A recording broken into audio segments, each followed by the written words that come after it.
Hello dear friends, मैं विकास Kumar physics के online classes में आपका फिर से स्वागत है। अपन पढ़ रहे थे अपना टॉपिक विमीय समीकरण या विमाएँ। ठीक है, 25 के लगभग अपन ने विमाएँ पढ़ ली थी। आज अपन नेक्स्ट पढ़ेंगे। तो यहाँ सीरियल नंबर अपने पास हो जाएगा भौतिक राशि का नाम, भौतिक राशि जो भी है, उसके बाद उसका सूत्र, सूत्र के बाद अपने पास आएगा क्या, मात्रक। ठीक है, और मात्रक के बाद यहाँ अपन लिखाएंगे विमाएँ। मात्रक अपन फंडामेंटल भी लिखेंगे और एसआई मात्रक भी लिखेंगे। ठीक है, तो 25 अपन ने पढ़ लिए थे। आज अपने पास नेक्स्ट है 26। इसको बोलते हैं अपन जड़त्व आघूर्ण।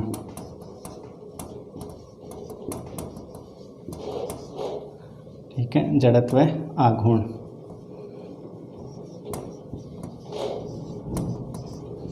इसका जो सूत्र होता है वो होता है द्रव्यमान गुणा दूरी का स्क्वायर गुणा दूरी का स्क्वायर होता है। ठीक है, तो यूनिट निकालते हैं अपन। जड़त्व आघूर्ण को आई से लिखते हैं। आई को इसको क्या हो गया, एम इंटू आर स्क्वायर। ठीक है, द्रव्यमान गुणा दूरी का स्क्वायर। तो आई की यूनिट निकालें। एम के लिए अपन क्या लिखेंगे, केजी, और इंटू में क्या हो गया, मीटर स्क्वायर। तो यूनिट क्या हो जाएगी, केजी इंटू मीटर स्क्वायर। तो अपने पास केजी इंटू मीटर स्क्वायर हो जाएगा। विमाएँ लिखें तो अपन लिखते हैं एम केजी है। एम किसको रिप्रेजेंट करता है, द्रव्यमान। तो केजी M1 L2 और T की पावर 0। इसमें समय अपने पास है नहीं, तो T की पावर कितना हो गया अपने पास, 0। ठीक है, नेक्स्ट 27 है अपने पास प्रतिबल। प्रतिबल भी बल बट्टे क्षेत्रफल होता है, बट यहाँ बोलते हैं कि प्रतिक्रिया बल, और बट्टे में क्या आ जाता है, क्षेत्रफल। ठीक है, तो यूनिट निकालते हैं। तो बल बट्टे क्षेत्रफल, जो अपने पास क्या है, प्रतिबल है। तो बल बट्टे में क्या हो गया, क्षेत्रफल। तो बल के लिए अपन न्यूटन लिखते हैं। वैसे न्यूटन अपॉन यहाँ क्या हो जाएगा, मीटर स्क्वायर। यूनिट निकालो तो यूनिट निकालो, डायमेंशन निकालो तो डायमेंशन निकालो। अपन डायमेंशन निकालते हैं। तो न्यूटन के लिए अपन M1 L1 T-2, मैंने आपको बताया था ये जो है, इसको आपको याद कर लेना है। मीटर के लिए L और स्क्वायर। इट मीन्स ये क्या हो जाएगा, M1 L-1 T-2। तो अपन यहाँ विमाएँ लिख सकते हैं, क्या होगी, M1 L-1 T-2। ठीक है, तो इसी से यूनिट लिख देते हैं अपन। वैसे newton upon metre square unit भी सही है, या दूसरी लिखो तो केजी अपॉन मीटर और इंटू सेकेंड स्क्वायर। ये क्या हो जाएंगे, इसकी यूनिट हो जाएंगे। ठीक है, नेक्स्ट है अपने पास 28। नेक्स्ट पर है विकृति। ठीक है, विकृति होता है वैसे विमाओं में परिवर्तन बटे प्रारंभिक विमा। ठीक है, विमा में परिवर्तन। विमा का मतलब यहाँ है लंबाई, चौड़ाई, क्षेत्रफल, आयतन। विमा में परिवर्तन बटे प्रारंभिक विमा। विमा में परिवर्तन बटे प्रारंभिक विमा। जैसे लंबाई में परिवर्तन बटे लंबाई। अब लंबाई में परिवर्तन, जैसे मान लो कि पहले लंबाई कितनी थी, 5 सेंटीमीटर। अब विकृति आती कैसे, वो भी थोड़ा बहुत सुन लो। कि मान लो मेरे पास ये है कोई तार वगैरह या कुछ भी हो, उसको मैं खींचूँ, खींचने पे क्या होगी, लंबाई बढ़ेगी। हाँ, बहुत कम बढ़ती है। जैसे रबर हो, रबर को खींचे अपन तो लंबाई बढ़ती है। तो जितनी लंबाई बढ़ी, जैसे मान लो पहले 5 सेंटीमीटर का था, फिर कितना हो गया, 5.5 का। तो चेंज कितना हुआ, 0.5 का। तो जितना चेंज हुआ, और बट्टे में प्रारंभिक 5, इट मीन्स 0.1 आ जाता है यहाँ विकृति। अब यूनिट देखो, चेंज सेंटीमीटर में, प्रारंभिक centimetre, centimetre upon centimetre, it means ये यूनिट लेस है। कोई विमा नहीं होगी इसकी, ना ही कोई इसकी यूनिट होगी, ना कोई यूनिट है ना विमा, तो ना ही तो इसकी कोई विमाएँ होंगी ना ही इसकी कोई यूनिट होगी। ठीक है, इसके बाद है प्रत्यास्थता गुणांक 29।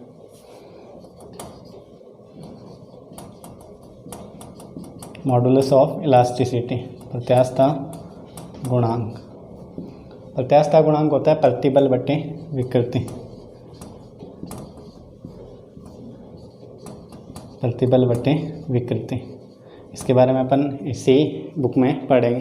तो प्रतिबल की यूनिट ये रही न्यूटन अपॉन मीटर स्क्वायर, और विकृति की कोई यूनिट नहीं तो नीचे कुछ नहीं आएगा। तो प्रतिबल की जो यूनिट है वही किसकी बन जाएंगी, प्रत्यास्थता गुणांक की। और ये dimension m1 L-1 T-2, it means ये और ये बराबर हैं। तो प्रतिबल और प्रत्यास्थता गुणांक दोनों की विमाएँ समान होती हैं। और दाब अपन ने पहले पढ़ा है, उसकी विमाएँ भी इसके क्या होती हैं, समान ही होती हैं। तो ये चीज़ आपको ध्यान रखना है। इसके बाद है दाब प्रवणता 30 पर।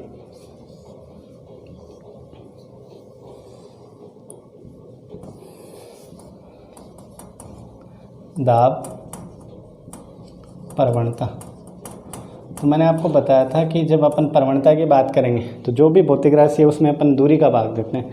तो यहाँ क्या हो जाएगा, दाब, और बट्टे में क्या आ जाएगा, दूरी।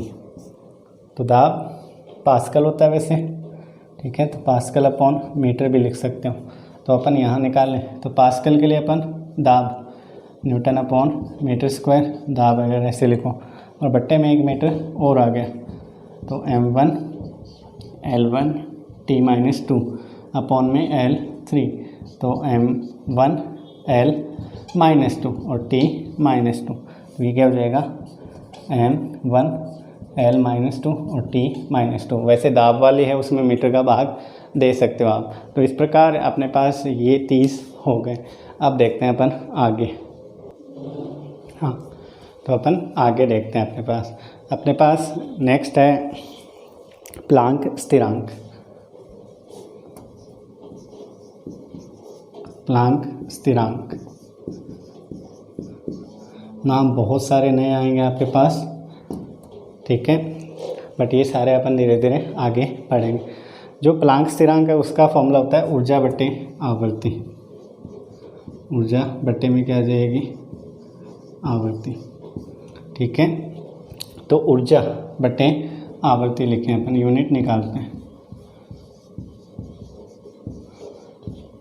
तो ऊर्जा के लिए अपन यूनिट क्या लिखते हैं, kg into metre square upon second square, ठीक है। जो कार्य की होती है वही यूनिट ऊर्जा की। वैसे इसको लिख सकते हो जूल इंटू सेकेंड भी। आवृत्ति बट्टे में, तो आवृत्ति क्या होती है, 1/सेकेंड, सेकेंड कहाँ चला जाएगा, ऊपर, ठीक है। तो ये तो आ गई ऊर्जा गुणा आवृत्ति, 1/सेकेंड, सेकेंड का मतलब 1/सेकेंड का मतलब सेकेंड ऊपर चला जाएगा। तो kg into metre square upon second, ठीक है। तो m1 हो गया, L2 और T-1, ये किसके लिए हो जाएगी, प्लांक स्थिरांक के लिए। तो प्लांक स्थिरांक क्या होता है, ऊर्जा बटे आवृत्ति। इस चीज़ का आपको क्या रखना है, ध्यान रखना है। नेक्स्ट है तरंग दैर्ध्य 32।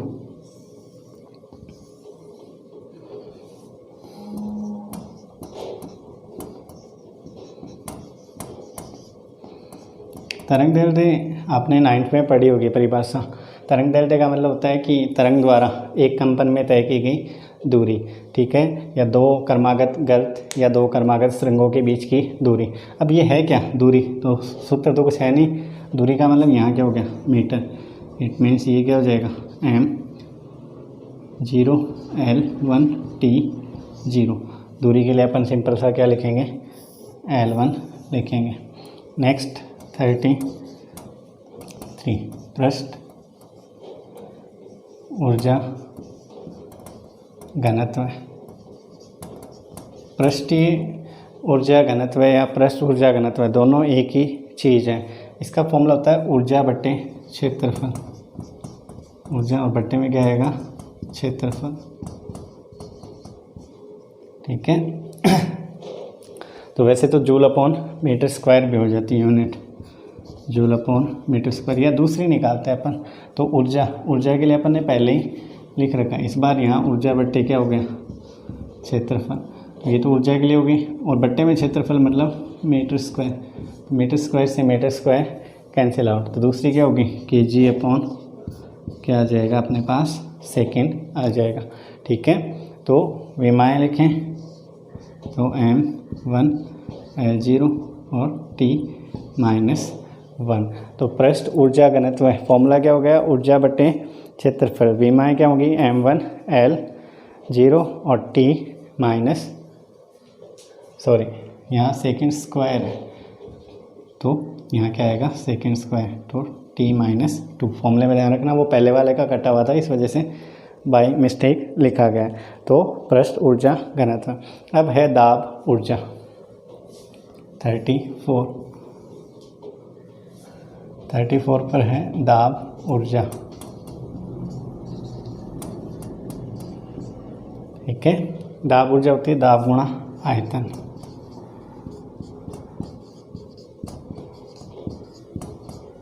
दाब गुणा आयतन, तो पास्कल इंटू मीटर क्यूब भी हो जाता है। या अपन दूसरी देखते हैं, इसके बीच में या लिख लेना, वरना बट्टे में लगा दोगे आप लोग या।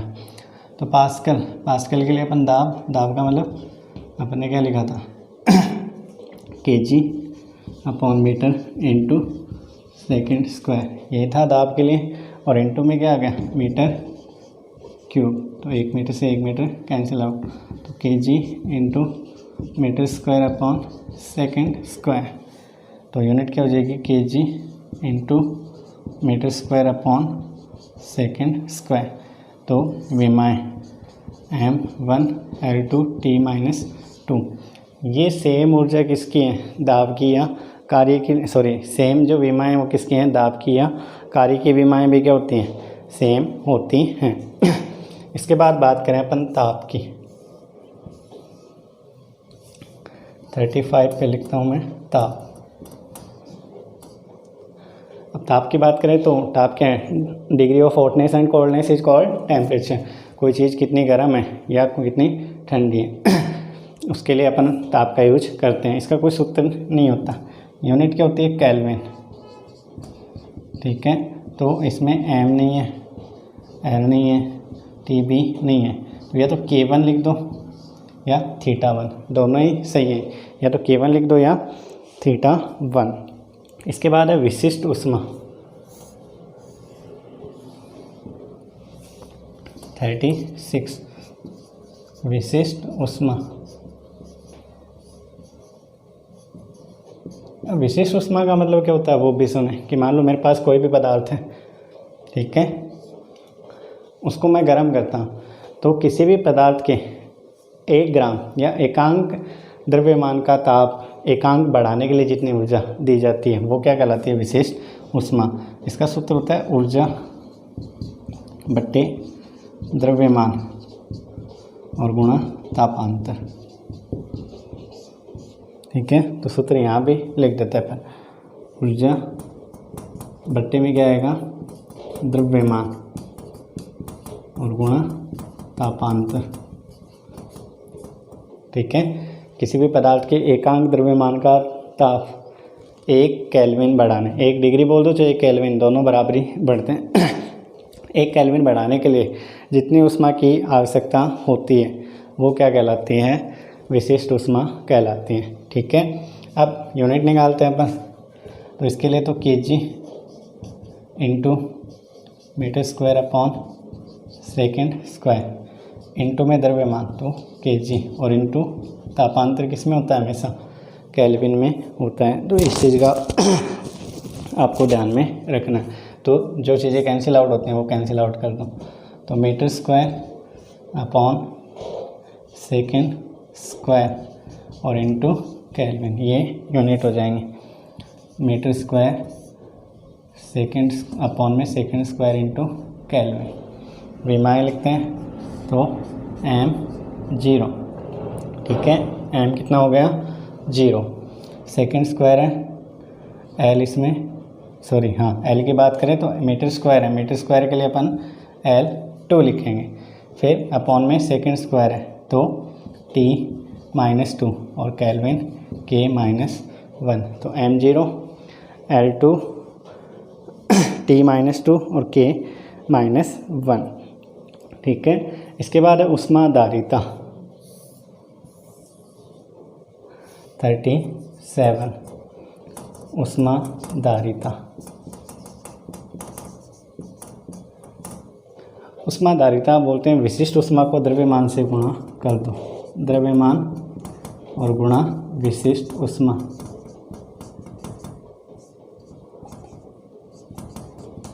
तो द्रव्यमान को इससे क्या कर दो गुणा, तो इंटू में क्या आ जाएगा यहाँ kg, तो अपन क्या लिख देंगे kg into metre square upon में सेकंड स्क्वायर गुणा केल्विन, ये आ जाएगा, ठीक है। तो विमाएँ m1 और लगा दो साथ, m1 L2 T-2 और T K-1,